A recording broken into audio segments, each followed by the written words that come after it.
What's up, guys? I have another tutorial for you here. This one is for house music, and it's deep house, dark house, pluck. So I'll just have you guys listen so you guys know what we're gonna make.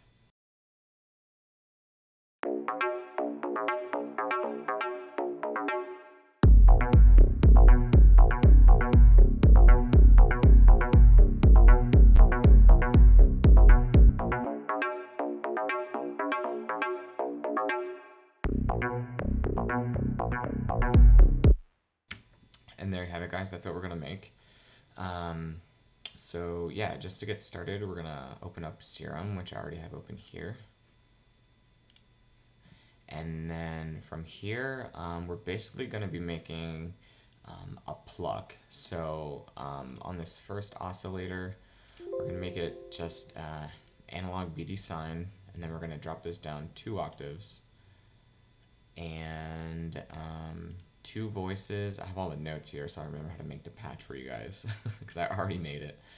And then on oscillator B, we're going to be doing again down 2 octaves and again BD sine. And then we're actually going to bump up the voices on this oscillator B to 8. And if you guys are familiar with FM synthesis, what we're going to do is actually put this volume all the way down to 0 because we're going to be doing FM from B on oscillator A. So FM from B, and then if we listen to it, we'll hear that it just sounds pretty bland actually, but I'll copy the MIDI down here real quick.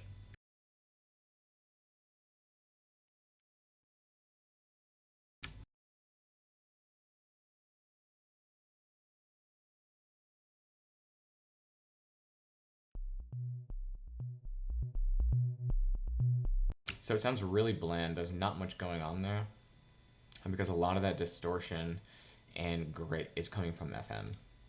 So if we open up FM from B, and then we're gonna put it almost halfway, like 39%. You can kind of hear it working now.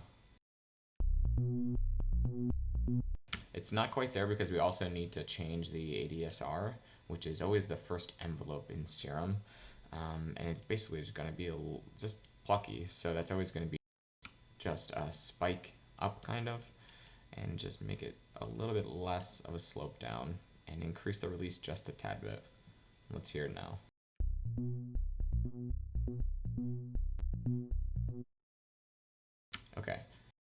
Okay, so it still sounds pretty bland. Another reason why is we need a filter. So let's just take a listen now.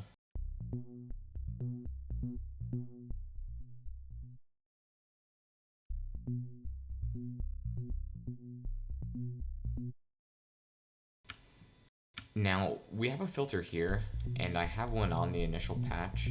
However, we don't really need it too much. If anything, I'm just going to nip the top off to get any high-end frequencies that could be coming through. Let's just raise the level up on Oscillator a little bit. And then everything else is going to be under effects, so let's move over to there.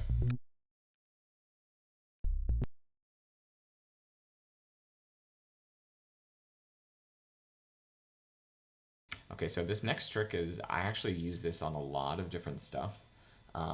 What this is we're going to use a special distortion inside SERUM called Sinefold. Now what this does is it really, I mean, it imports a lot of distortion, probably too much distortion, but there is a sweet spot in it, and I'll show you guys that now. So if we play it with drive like 33%, let's hear what it sounds like. Now that's actually insane. What we want is just a little bit of that. So you'll see how better it sounds, how much better it sounds when I reduce the drive.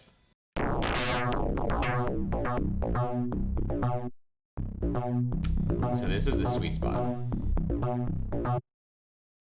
The sweet spot is like 15, 16, 17% drive. And then we can also put the mix down a little bit so we have a little bit of that original sine signal coming through.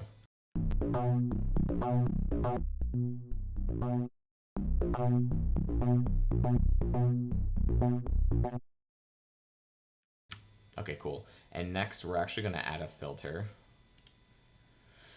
And this is going to be on MG low 24. And then we are going to put this down to right around here, 82 hertz or so. And we're going to map envelope 1 to that cutoff, so it snaps up on every single pluck. And then depth-wise, do around 41 or 42.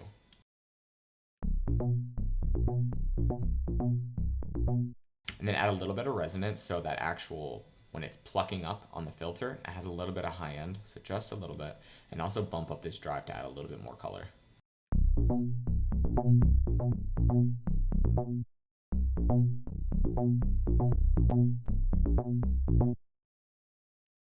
Cool, and next we're gonna add an EQ after the filter and distortion. And I just wanna give it a little bit of high end boost, a little bit of air on the high end. So added a little bit of gain, like 5 or 6 dB, lessen the Q so that ramp up is more gradual, and then back off the frequency to around 1K, 1200.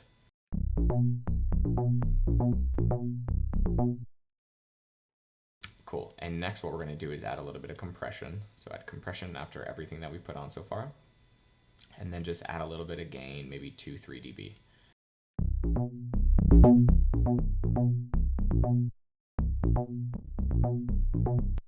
Awesome. And then last, we want a really subtle reverb that's not too crazy. Let's keep it on Hall because plate's a little bit more mono signal. And then we're going to keep the mix right around 20. We do want to cut some of the low end off because we don't want to reverb our low end. We'll have phasing issues. And then the high cut can probably stay right there. Let's just see what it sounds like, almost just regular reverb that's in Serum. That's actually really nice. I know I would probably keep it there, but use it, put it to your liking, increase the size, decay, maybe 4 or 5 seconds is a little bit too long. Maybe let's go like 3.5.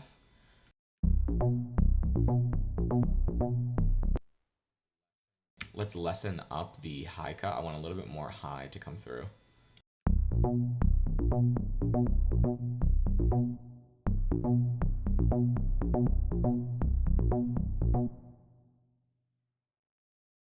Maybe a little bit more wetness too, just like 22. Again, it's all to taste.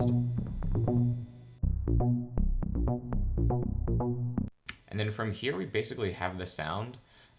You're just going to be tweaking it to your liking. If you add more FM, you're going to get more grit. Another thing I like to do is map that envelope 1 to FM from B, just a little bit of bit depth. So like 3 or 4. Let's do that.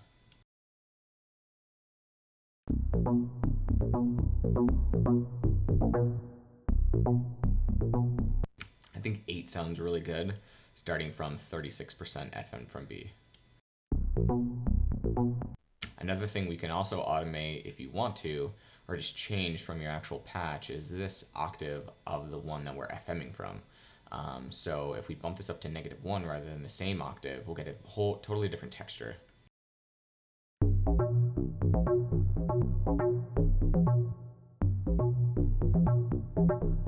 And then again, move around that FM from B to your liking, because it's going to be importing FM synthesis in a different way, because this sine wave now is a whole octave up. The tightness of the actual oscillation has doubled. So it's going to be a little bit of a higher pitch that we're getting. But for this sake, for this tutorial, I'm going to keep it at -2.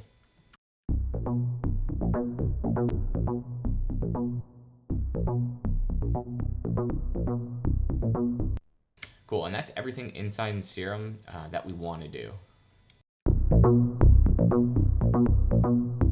And then we'll leave it at that. There is a couple other effects that I do like to add just naturally, and we'll go back to our initial patch, which is right here. You'll see I added glue compression, EQ8. This is also automated. If we look here, this is actually what the EQ curve looks like, and then a little bit of OTT. So let's actually copy those down to our patch that we just made.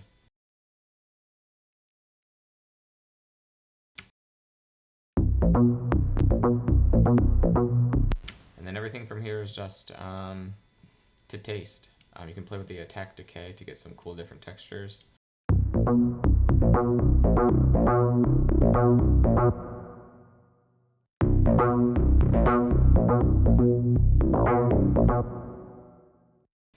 another trick that I like to do with this first envelope, like the FM from B, is mapping this to the drive on the distortion just a little bit, like I'm talking 2-3 bit depth, because it snaps it a little bit more on the high end. Because you know when we go higher on the drive, it gets grittier. We just want that grit to come in as a spike just a little bit to make it a little bit more aggressive, a little bit more attacky.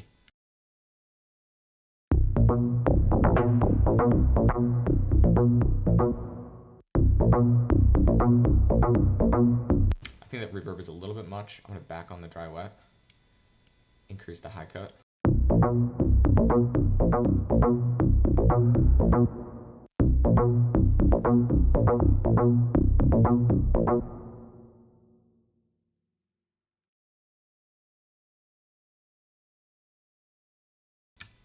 And then, like we said, I did want to automate this second octave, -2 octave on Oscillator B to get a different texture. If you hit configure on SERUM, you can automate almost anything. So if we click the octave and then uncheck configure, we have now within our power to just move around that octave at will. If you right click, hit show automation, we can now just draw in what octave we want it to play. So as you see, I just made this octave up here higher for Oscillator B. So it's at 0. I want it to be at -1 though, so there we go. Just drop it down. If we go all the way up, it's a 4, 1, 0, -1. That's what we want. So let's play it now.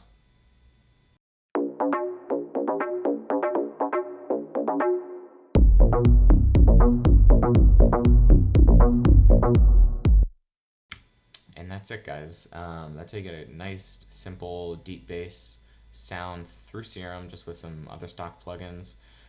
It really is to taste, though, so have fun with it. Experiment around, do different waveforms, get a lot of cool different textures. Thank you, guys. If you like the video, just like and subscribe if you are not already. And yeah, thank you so much.